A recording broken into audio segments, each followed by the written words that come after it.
First, I want to ask about the day of the oil spill itself, on June 14. In the first press release that day, it gave no information on the possible spread of oil, which could be why the oil washing ashore on Saturday came as a surprise to some members of the public. So why was there no information about this at first? I think the first question, on the day itself, MPA did issue a media release to explain that there was this lesion, and after that, there was oil spill. Now, because I hope you understand it's an incident that happened, they knew that there was oil spilled, but at that point in time, the immediate response is to try and make sure that we are able to deal with it effectively.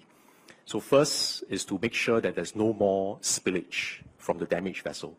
Because if you have oil that continues to come out in large amounts from the vessel, I think that will make the situation even worse. So they had to make sure, first of all, that the vessel is safe.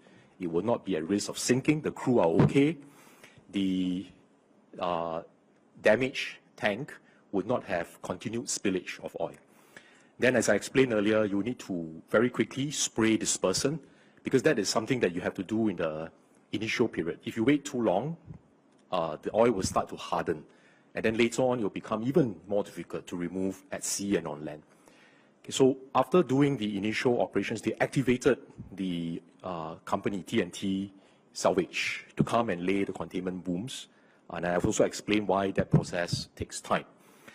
At the situation on the first day, the oil is floating away, some of it, from the incident site.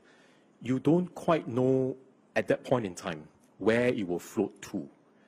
So therefore, which of the shores and the beaches will be affected at that point in time.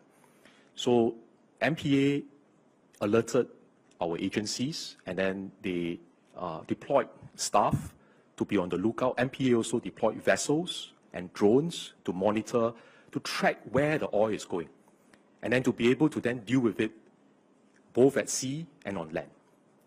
And as I shared in my remarks earlier, SDC, that evening itself, on the 14th of June, spotted some oil sheens, and then they started to take some measures to deal with the situation.